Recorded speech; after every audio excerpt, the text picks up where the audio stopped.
Comencemos con las noticias. El procurador de los derechos humanos, Jorge de León Duque, realizó la llamada ruta del migrante. La describe como un infierno.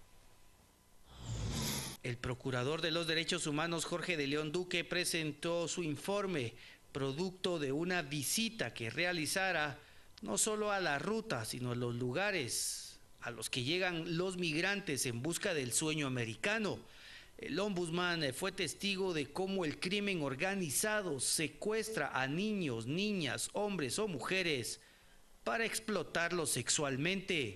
Llega el crimen organizado, hacen una especie de redada, ya sea en el tren, ya sea en bus, en taxi, en lo que sea, porque tienen una muy buena coordinación y los llevan a unas casas cerradas, dicen ellos, y les dicen mañana les daremos información.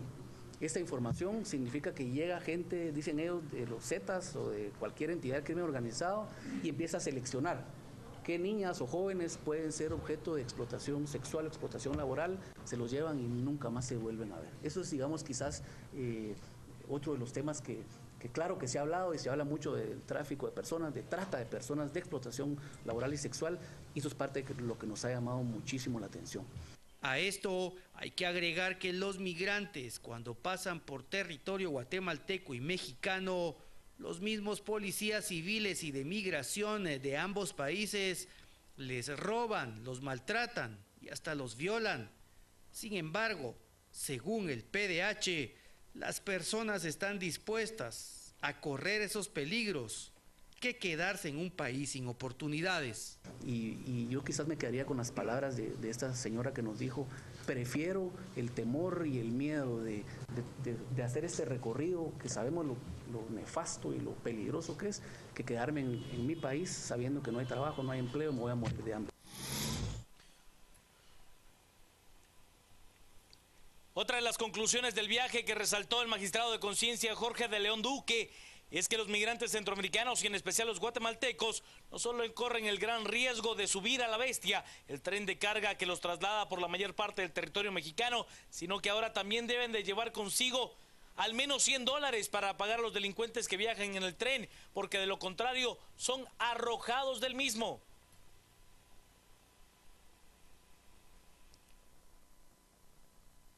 Asegura que hasta el momento, en los últimos 6 meses, los partidos políticos han invertido más de 5 millones de quetzales en campaña anticipada. Acción Ciudadana realizó un monitoreo del dinero que los partidos políticos han gastado en hacer campaña anticipada. Entre enero y julio, más de 5 millones de quetzales han invertido. Y el que más lo hizo fue el partido líder. Durante todo este periodo, es decir, del 1 de enero al 3 de julio, que es lo que se ha monitoreado al momento, se gastó un total de 5.349.877 quetzales. Hay que decir que la mayoría de este gasto lo concentra el partido líder, 3,5 millones de ese gasto corresponde al líder. Y también hay que decir que esta cantidad es mucho mayor de lo que han gastado los partidos políticos si se toma en cuenta que no estamos aquí contabilizando gastos de movilización, de logística, souvenirs y prebendas electorales que regalan los partidos a la gente, las planillas que pagan para su funcionamiento, etcétera. Creemos que este gasto bien podría duplicarse tomando en cuenta estos otros rubros. El 17 de mayo al 3 de julio se vio ya un efecto de la prohibición del tribunal porque se redujo a un 21% del total monitoreado de lo gastado en ese periodo.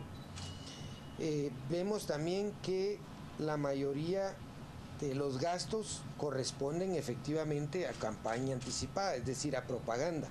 El 58% de esos anuncios que se monitorearon, de esas vallas, de esos anuncios de radio, de televisión, de prensa, el 58% es propaganda. Un reconocido abogado penalista y abogado de un partido político sufrió un ataque armado el día de hoy. El abogado Edwin Mayén, de 55 años de edad, conocido por ejercer como litigante defensor de las hermanas Casanova Torres y el de la hija de un médico vinculado a abortos ilegales, fue gravemente herido durante un confuso ataque armado. El vehículo en el que viajaba quedó varado junto a una parada del Transmetro sobre la 7ª avenida de la zona 4. Mayén, que también fue investigado por despojo de propiedades inmuebles y es abogado del partido Unión del Cambio Nacional, recibió una herida de bala en el rostro. Bomberos voluntarios lo trasladaron en estado delicado al Hospital General San Juan de Dios para ser atendido. Aunque no existe una versión oficial del ataque, testigos comentaron que se trató de un asalto cometido por 2 hombres a bordo de una motocicleta. Pausa, al regresar más noticias a las 8:45.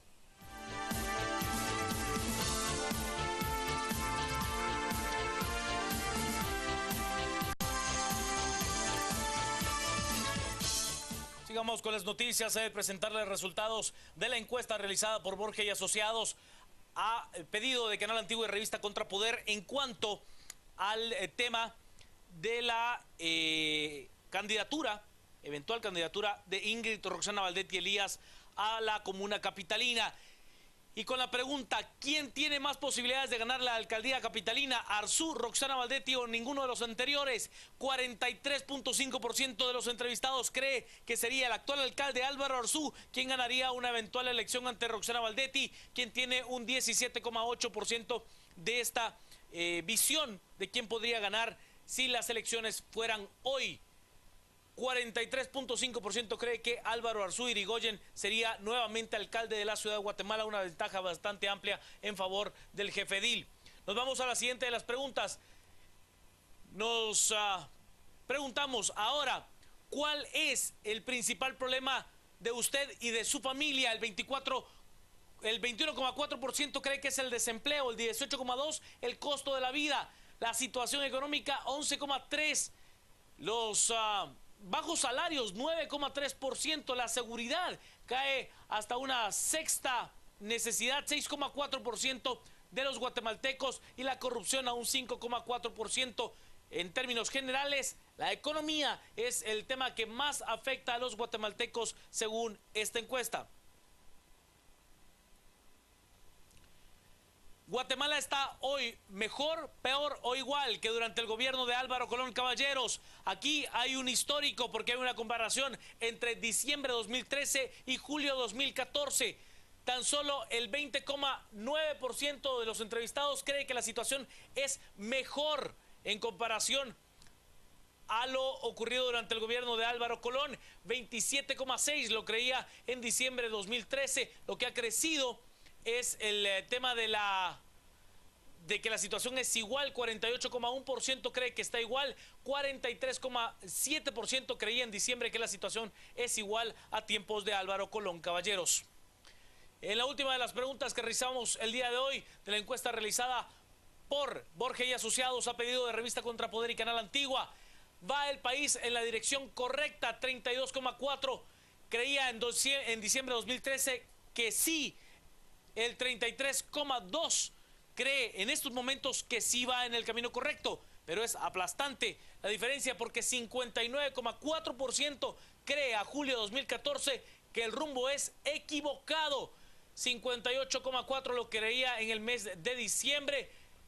No sabe o no responde 7.4% las preguntas realizadas por Borges y Asociados a pedido de Canal Antigua y Revista Contrapoder.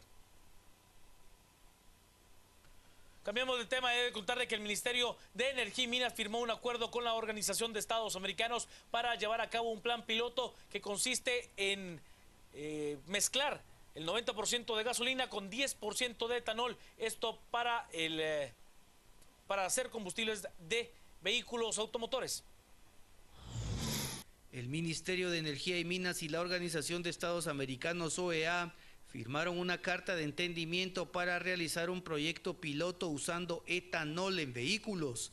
El entendimiento consiste en que el MEM proporcionará el espacio físico y un equipo científico que monitoreará a los automotores. En tanto, la OEA tendrá la parte financiera, tecnológica y la consultoría. Para nosotros el uso de biocombustibles es una nueva forma de intentar dar un aseguramiento energético a todos los guatemaltecos. Este convenio es un plan piloto, es una firma única en la región de Centroamérica. Guatemala es el país que primero lo tiene. Guatemala produce 250 millones de litros al año y el 90% de esto se va a la exportación. Nosotros consideramos dentro de la política energética del país que uno de los ejes centra el aseguramiento energético es intentar buscar nuevas formas de tener ese aseguramiento energético. La mezcla a utilizar es la E10 gasool, una fusión de etanol y gasolina. La mezcla puede ser de hasta el 10% de etanol. Si se logra el cambio, se podrían ahorrar unos 104 millones de dólares en la factura petrolera. He de contarle que el presidente de Guatemala, Fernando Pérez Molina, participó hoy en la toma de posesión de su segundo periodo. Me refiero del presidente colombiano Juan Manuel Santos. El presidente guatemalteco se reunió con otros mandatarios y dio declaraciones desde Bogotá. Primero, platicar antes de la ceremonia de la toma de posesión del segundo periodo del presidente Santos con varios presidentes, dentro de ellos el presidente Correa, que va a estar llegando a Guatemala el 19 de agosto. Lo vamos a recibir con los honores de presidente. Va a dar una conferencia en donde va a ser el orador principal en un foro que se va a realizar en Guatemala y vamos a tener la oportunidad de conversar directamente con él. Además tuve la oportunidad también de saludar al presidente de México. Estamos preparando también tener alguna otra reunión, posiblemente dentro de mes y medio, 2 meses. Fue lo que platicamos para darle seguimiento a los temas que hemos venido trabajando bilateralmente con el presidente de México. Asimismo, con el presidente de Panamá. El presidente de Panamá me hizo una invitación oficial para visitar Panamá. Ellos tienen fijada la fecha para el 27 de agosto. Igualmente el presidente quiere que esté allá para poder ver los temas de inversiones, del comercio, además de eso, de los trabajos que le están dando seguimiento a través del SIC. Así que creo yo que es una oportunidad también para poder platicar más despacio y que me acompañen también algunos de los ministros para hacer esa visita oficial a Panamá. El clima, Diana Guerra. El siguiente segmento es patrocinado por Tropigas, la llama que rinde más. Buenas noches y bienvenidos a este segmento de entrevistas esta noche de jueves 7 de agosto. Hoy me acompaña Paola Hurtado en sustitución de Quique Godoy. Buenas noches, Paola. Buenas noches, ¿Cómo Clara. estás? Bien, muchas gracias. Y yo le dejo la palabra a Paola para que sea ella quien nos presente este primer segmento de entrevistas con nuestra invitada Karin Slowin. Gracias. Buenas noches, Karin. Bienvenida. ¿Qué tal, Paola? Ustedes vieron en el noticiero que planteábamos continuidad de la encuesta encargada por Canal Antiguo y Contrapoder a la firma Borges y Asociados. Sobre la pregunta, esta es una de las últimas preguntas que se hicieron en ese sondeo realizado en julio de este año. ¿Quién tiene más posibilidades de ganar la alcaldía capitalina? ¿Álvaro Arzú, Roxana Valdetti o ninguno de ellos dos? Se plantea este sondeo que notarán ustedes la diferencia, que no le están preguntando al encuestado por quién votaría usted, sino quién cree que ganaría en una competencia por la alcaldía. Y los resultados que refleja la encuesta son estos. Un 17%, casi un 18%, cree que ganaría Roxana Valdetti, en tanto que un 43% cree que ganaría el actual alcalde metropolitano, Álvaro Arzú. Y también es alto el porcentaje que dice que no ganaría ninguno de ellos dos. Una quinta parte de los encuestados y un 18% no sabe o no respondió. Esta pregunta se plantea después de varios meses en los que se había estado escuchando la posibilidad de que la vicepresidenta Roxana Valdetti se postulara como candidata a la alcaldía de la capital. En la edición de Contrapoder de esta semana se confirma esa posibilidad, se ha convertido en una certeza. Ella, tras un análisis jurídico del que será su equipo, han revisado una y otra vez la Constitución, la ley electoral, el Código Municipal y entienden que al no haber ninguna prohibición, no hay ningún impedimento para que ella se postule como candidata cuando convoquen elecciones sin renunciar al cargo de vicepresidenta. Pero en ese escenario, y para eso invitamos a Karin Slowin tras esta reseña, el escenario electoral en ese momento, Karin, es de dos políticos con mucha popularidad Uno fue presidente y uno es vicepresidenta. Usted que conoce los temas de ciudad, que fue secretaria de Planificación General de la Presidencia, ¿cuál cree usted que es el principal problema de esta capital y cómo lo ve en función de la oferta electoral que pueden presentarse para conquistar ese voto capitalino? Bueno, buenas noches. En primer lugar, yo creo que la semana pasada fuimos todos de alguna manera parte de uno de los principales retos que tiene la ciudad, y es que la ciudad no está sirviéndole a sus ciudadanos y a sus habitantes. Fuimos todos parte de alguna manera, repito, de ese desalojo y de la forma de hacer un desalojo sobre el anillo periférico, que nos muestra, yo diría, el drama más fuerte que persiste en la ciudad de Guatemala, que es que la gente no tiene un lugar digno donde vivir.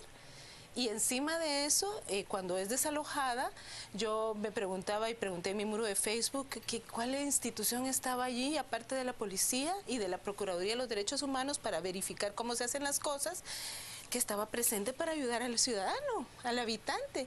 Y resulta que no había nadie. Entonces yo creo que el principal problema que tiene la ciudad es que tiene que ser habitable para la gente, y no lo está haciendo. Karin, qué bueno que toca el tema de la vivienda, porque recordarán ustedes que durante el año 2011 Álvaro Arzú, el actual alcalde capitalino, que entonces también era alcalde, presentó la posibilidad de que un expresidente pudiera lanzarse para una reelección. Todos sabemos que por la Constitución esto es imposible, pero recordarán ustedes que la principal oferta que Álvaro Arzú anunció, tanto en este foro como a todos los demás que asistió durante esos pocos meses en los cuales habló de su reelección como presidente, anunció que un proyecto necesitaba este país, y era precisamente el de vivienda. ¿Cómo queda 3, 4 años después de aquella campaña que no fue campaña, pero que verdaderamente levantó ese discurso, esa necesidad de cara a ese desalojo en Villa Linda? Bueno, yo creo que Álvaro Arzú ha mostrado a lo largo de 20 años, ¿verdad? Aunque no todo el tiempo él ha sido el alcalde, una habilidad extraordinaria para, a pesar de que no pueda cumplir todas sus ofertas, mantenerse vigente y hacer que la ciudad camine como camina. A mí realmente me sorprende, digamos, en el sentido ciudadano, ¿no? Pero vemos que realmente la gente todavía no hace una asociación explícita entre oferta electoral y resultados de una gestión para tomar su decisión de voto.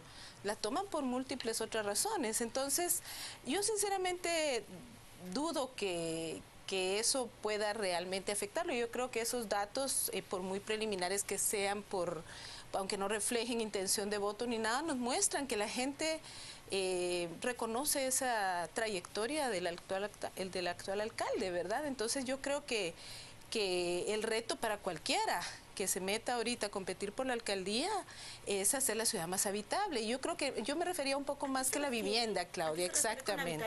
El tema de la vivienda es uno, pero es que es el espacio urbano que ya es invivible, es ingobernable. Y yo creo que hay temas, digamos, que sí unen al conjunto de la ciudadanía, y uno de ellos es el del sistema de transporte, ¿verdad? Y la noción de la ciudad, y yo les preguntaba a ustedes justamente si esa medición, están hablando de una medición en el municipio de Guatemala. Entonces no estamos hablando de la ciudad, la ciudad es mucho más que eso, es un sistema ya metropolitano. Entonces yo creo que lo que sería interesante ver en una nueva elección, ¿verdad?, por lo menos para que no sea repetitiva, sería ver si han evolucionado los pensamientos de los contendientes, ¿verdad? Uno por experiencia acumulada y la otra persona porque quiere llegar ahí, ¿verdad? Qué bueno que lo recuerda, porque es oportuno que también citemos la ficha técnica de esa pregunta. Se levanta únicamente en la ciudad, son 80 entrevistas y su margen de error es el 11%, más o menos 11%. Yo tengo una pregunta, voy a aprovechar tu experiencia como investigadora. Cuando se plantea la pregunta es, ¿qué posibilidades cree que tiene fulana y menganos de ser elegidos como alcalde? Esa pregunta planteada de esa manera, ¿cuál es el resultado que nos puede reflejar? ¿Un sentir de la gente, una creencia, una percepción? ¿Y cómo se traduce eso ya a una realidad? Bueno, yo creo que lo que refleja una pregunta, es una pregunta ambigua, ¿verdad? No es una pregunta específica. Lo que refleja sobre todo es una percepción de la gente de lo que puede ocurrir basada en un precedente, en una historia de, bueno, una trayectoria de 20, 25 años a cargo de la alcaldía, este grupo, ¿verdad? y que mal que bien pues han mantenido el funcionamiento de la ciudad con todas sus debilidades y rezagos. Yo creo que la gente construye sobre esa idea de que esto puede continuar. Cuando ustedes estaban en Segeplan hicieron aquellos famosos mapas de desarrollo municipales, departamentales, de mancomunidades. ¿Recuerda usted cuál era el plan que se trazó para la ciudad capital? No, en la ciudad de Guatemala no se pudo trabajar todo eso.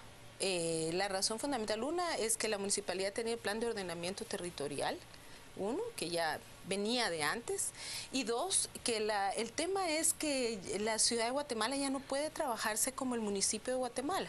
Necesitábamos trabajar eso como un espacio regional metropolitano, ¿no? Y esa idea todavía no termina de cuajar en la comunidad, diría yo, de alcaldes por lo menos del departamento de Guatemala. Creo que en estos años ha mejorado eso un poco en el sentido de esta iniciativa de la Ciudad del Sur, ¿verdad? Que hay algunas pequeñas señales, ¿verdad? De una lógica más mancomunada en el espacio privilegiado del país, que es en la región metropolitana. Veremos si eso fructifica a una noción de realmente entender que todo este espacio ya tiene que manejarse más allá de una unidad llamada municipio. Eso ya no les funciona. Que ya no funciona. Pues sí, ya no le funciona a nadie. Un plan regional que tomaría en cuenta Santa Catarina, Pinula, San José, Amatitlán, Villanueva, una definición del espacio urbano como una metrópoli. Pues sí, es lo que nosotros necesitamos ya, ¿verdad? En todos los planos. Para plantear que, Karin, proyectos como de transporte, como de habitabilidad, o ¿qué es lo que se puede discutir o debería discutirse regionalmente? Bueno, uno, el papel de la región metropolitana en el desarrollo nacional, ¿verdad? Yo creo que eso es fundamental, entender que seguimos, por un lado, siendo el centro de la ciudad de Guatemala. Aún concentramos la mayor parte exactamente, de la actividad comercial, el centro político, financiera. económico, financiero, etcétera, pero la relación con los otros territorios es fundamental. Y entonces esa noción de cómo nos vemos en relación a los otros debe cambiar, porque como nos vemos ahorita es como la cabeza y los demás son el interior. Entonces, el tema es plantearse un proyecto de desarrollo y dónde dentro de ese proyecto de desarrollo cabe una región que es tan estratégica como la región metropolitana. Karin, yo quiero aprovechar toda esa experiencia que tiene como exsecretaria de Planificación y recordar uno de los datos que hemos visto en una de las preguntas que se han reflejado en el noticiero. Cuando se le pregunta a la persona directamente cuáles son los problemas que afronta personalmente ella, él o su familia, llama la atención que en cuarto lugar vienen agua y drenajes y presenta un crecimiento leve de 3 puntos desde diciembre a enero. Son 7%, 9%. 9.8%, podríamos decir un 10%, que dice que su cuarto problema son las aguas y los drenajes. Solemos hablar de la ciudad sobre la superficie, pero muy pocas veces tocamos esa ciudad bajo el pavimento. ¿Qué nos refleja esta respuesta? Mire, en primer lugar yo creo que el agua y el drenaje estén hasta el cuarto lugar, lo que nos refleja es que la preocupación de la gente no tiene territorialidad. Está preocupada por su sobrevivencia. Allá tenemos Ay, gracias, sí. Está preocupada por su sobrevivencia y sobrevivir en el espacio urbano requiere, digamos, un manejo y estar metido en la economía del dinero. Necesita tener para consumir. Entonces yo creo que esos datos en primera instancia no le reflejan la preocupación citadina, le reflejan la preocupación de la gente, del ser humano buscándose la vida.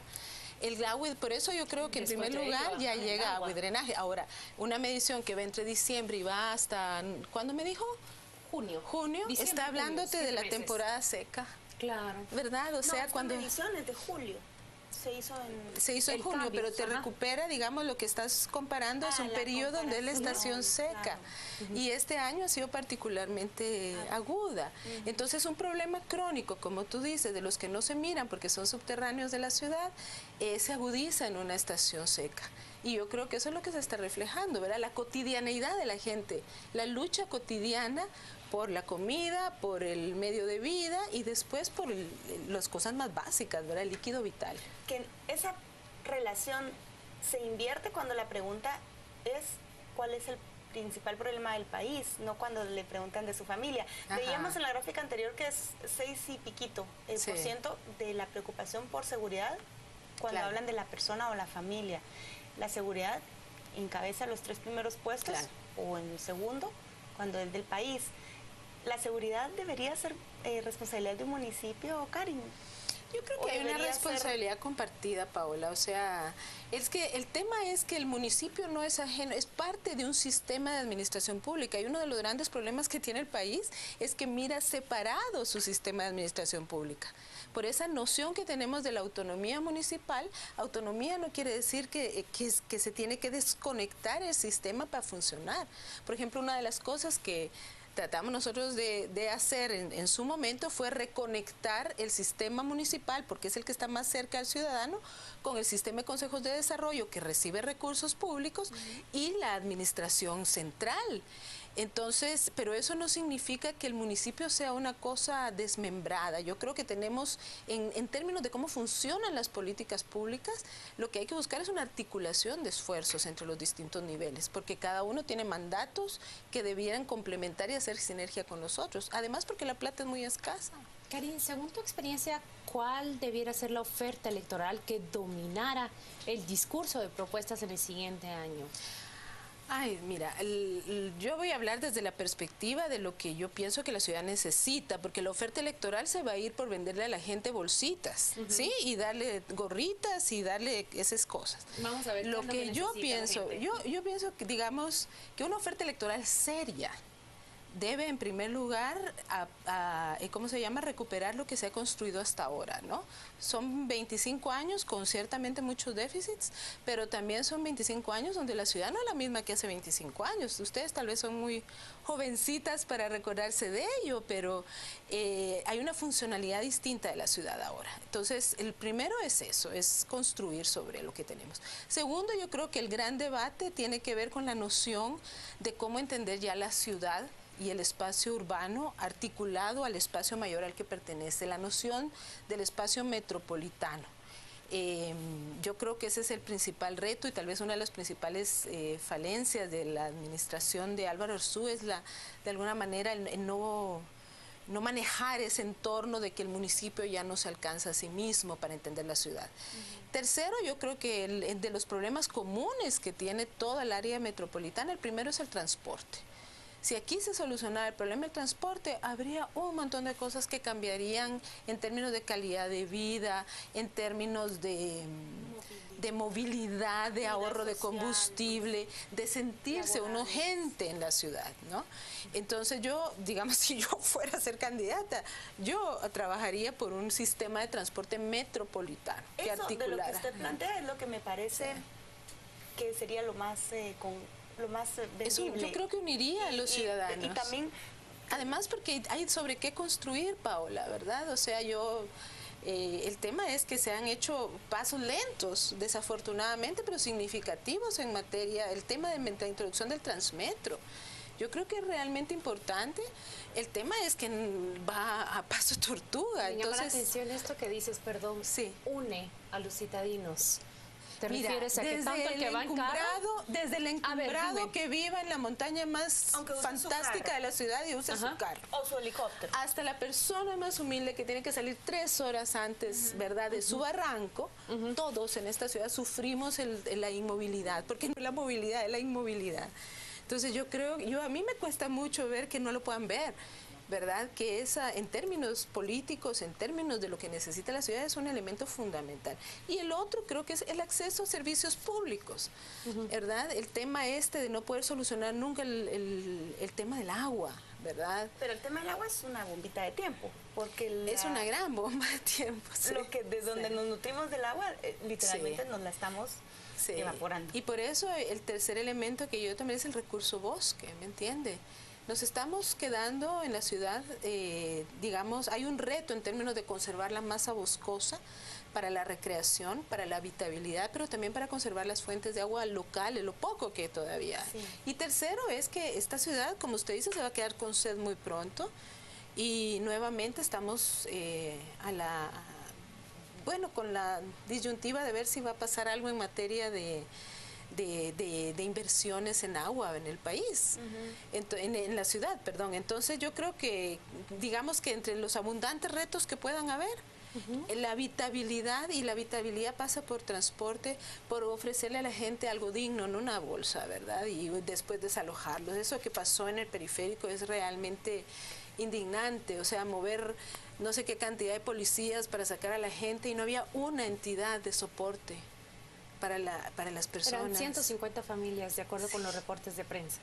Sí, no sé exactamente cuántas, pero le digo, era indignante ver la fuerza ejercida contra la gente que no tiene ni un espacio donde vivir. Entonces yo creo que si esas tres cosas no se manejan, las bolsitas no van a alcanzarle a nadie, nunca.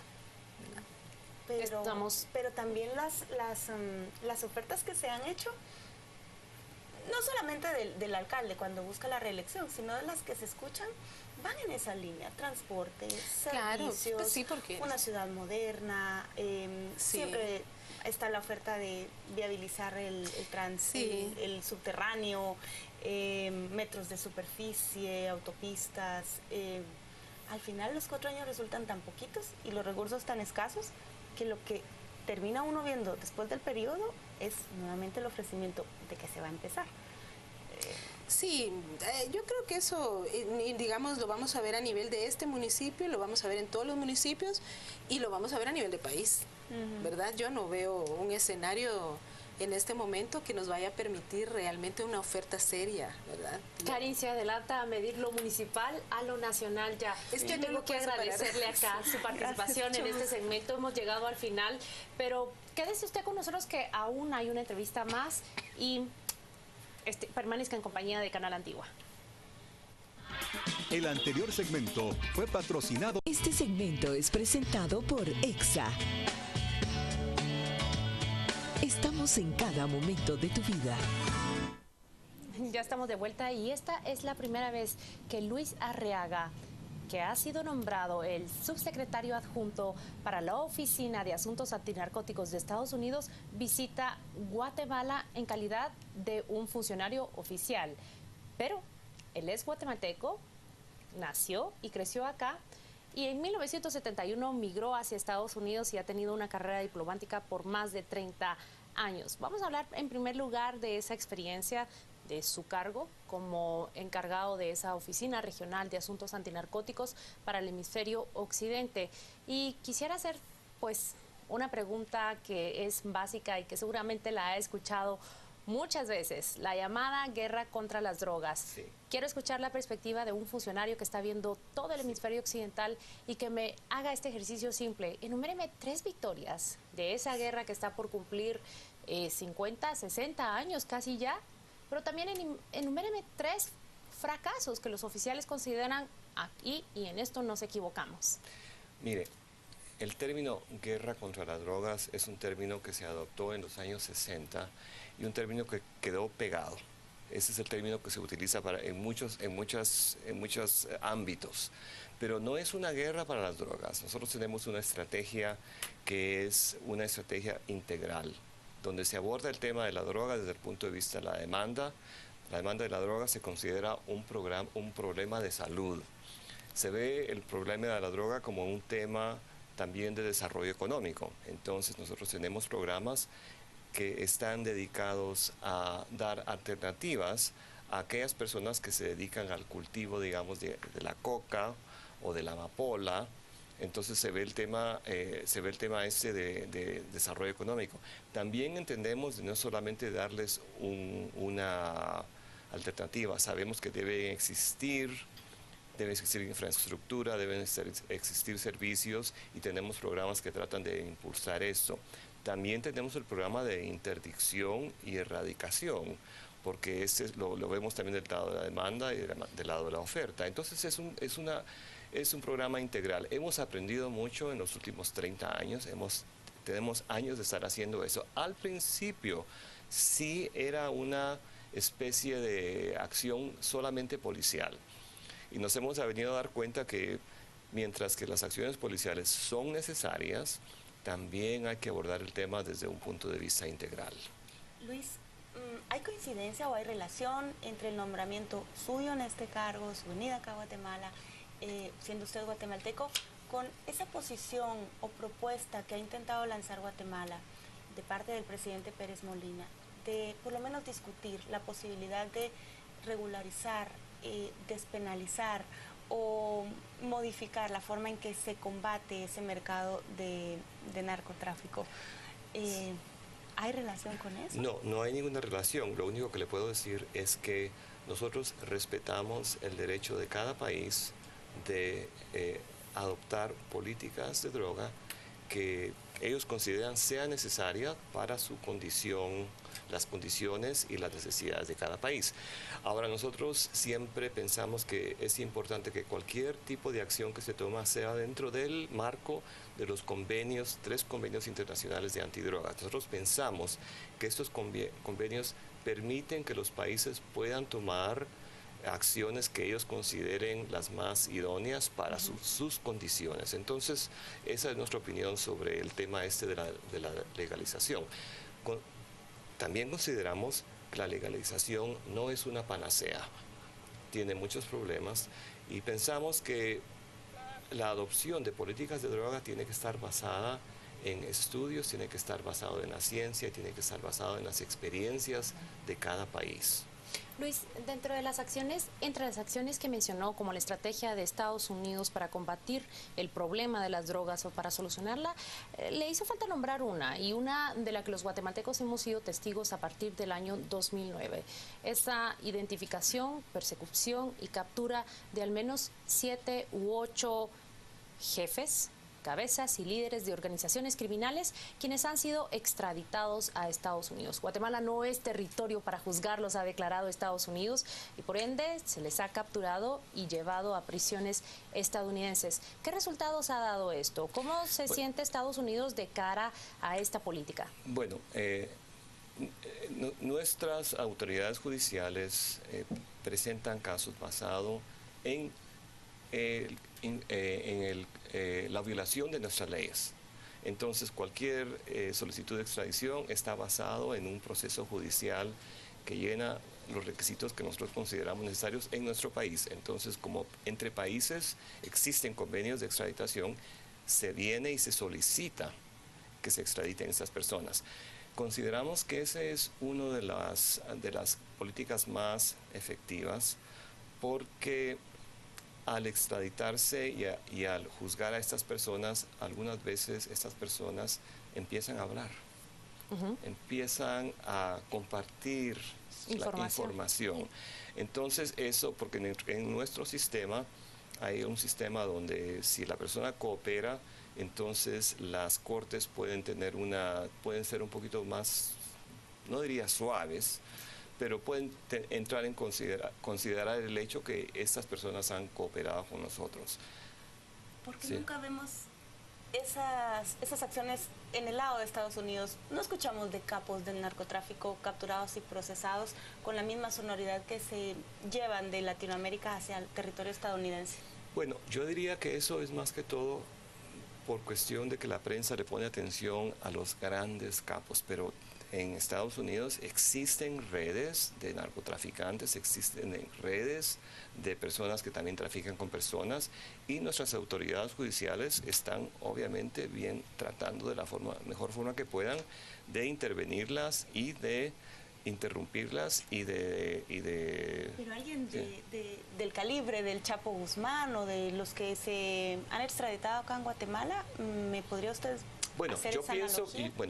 Yo no conozco los casos internos de Estados Unidos porque no los conozco, mi trabajo es exclusivamente en el exterior. Pero yo pienso que los grandes capos operan donde pueden operar. Entonces, donde tal vez el alcance de la ley no se cumpla tanto porque tal vez hay un poco de deficiencias, hay un poco de más corrupción y tal vez las instituciones judiciales sean débiles. Entonces, nosotros por eso que la gran cantidad de trabajo que hacemos es también el fortalecer de instituciones judiciales, toda la gama, policía, juzgados, fiscales, hasta penitenciarías, porque consideramos que esto se debe hacer de una forma integral en el término de la justicia. No se puede trabajar solamente en meter a la gente a la cárcel si no hay juzgados que funcionen.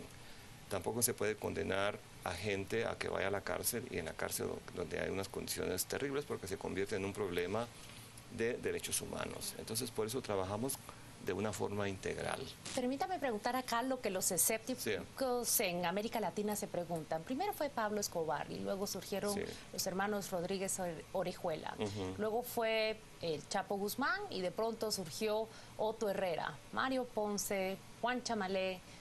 ¿Cómo se puede combatir ese crimen organizado cuando Estados Unidos va detrás de las cabezas, pero sabemos muy bien que una vez están fuera de ese territorio ya surgieron sus sustitutos y que muchas veces le mejoran? Sí, ese es un problema. No sé, hay un juego en Estados Unidos que se llama Whack-A-Mole, donde salen las cabezas y se les da con un mazazo y por ahí sale la otra. Eso es un poco de lo que sucede. Y ese es un problema porque estas organizaciones son muy grandes y son como un negocio. Entonces, si se va el cabecilla, surge otro. Por eso es importante atacarlas a nivel profundo. Y para lograr eso necesitamos trabajar juntos.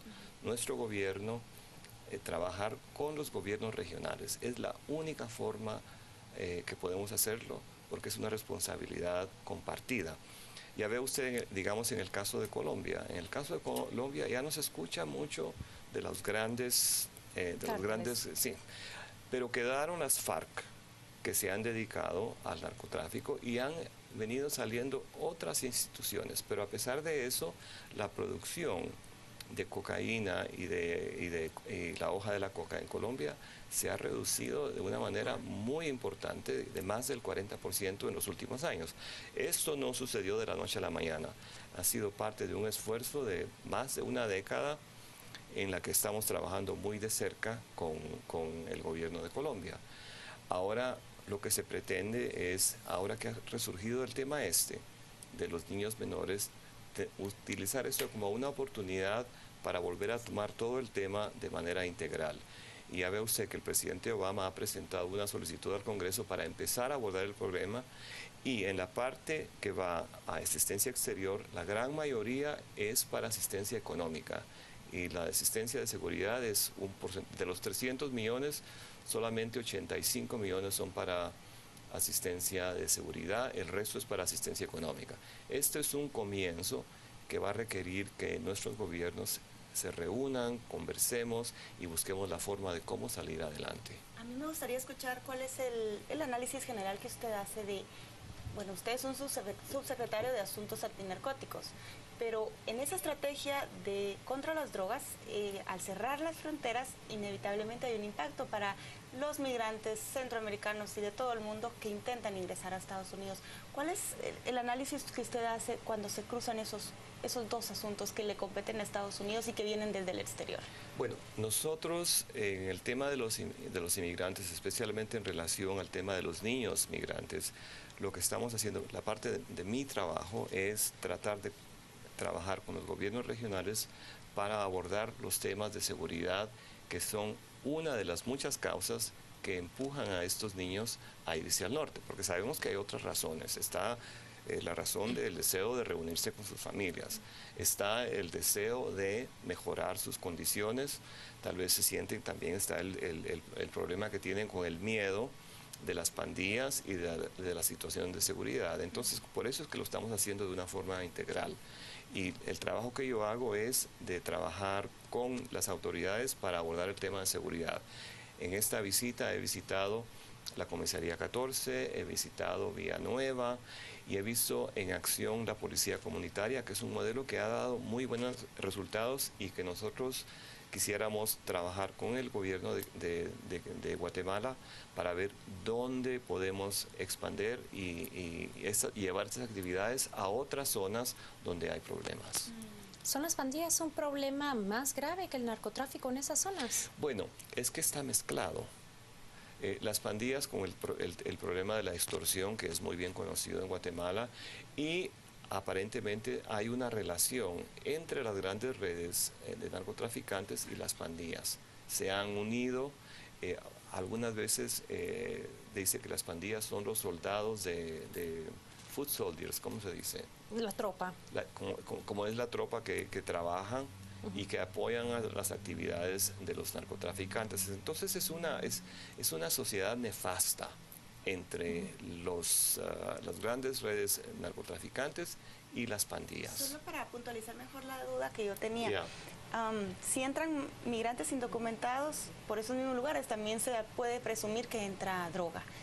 Al cerrar las fronteras, se cierra para ambos también. Bueno, ¿Cuál es el impacto para la migración? Es que yo pienso que cerrar las fronteras es un tema difícil. Es una frontera de 2.500 millas. Entonces, lo que se busca es buscar sistemas de legalizar la migración. Y ese es un debate que se está dando ahora en Estados Unidos sobre el tema. ¿Cómo vamos a abordar esto? Somos un país de inmigrantes. Yo soy Usted inmigrante. mismo es un inmigrante. Entonces, pero también somos un país de leyes. Y debemos buscar una fórmula que permita que la gente venga, porque reconocemos que Estados Unidos se ha formado y la base fundamental de Estados Unidos, que es un país como lo es, no es perfecto, pero es un país que tiene mucha pujanza económica y social, es porque vienen los inmigrantes de todo el mundo y todos contribuyen. Entonces, ¿cómo es que nosotros nos organizamos como sociedad para desarrollar un sistema que permita que la gente venga, pero legalmente? Miren qué pregunta la que hace Luis Arriaga. Hemos tenido a viva voz la visión de un funcionario, un alto funcionario del Departamento de Estado de Estados Unidos, que a su vez es un inmigrante guatemalteco. Con esto nos quedamos. Por favor, vamos a la pausa y al volver hay aún más noticias de deportes. Este segmento fue presentado por EXA. Estamos en cada momento de tu vida.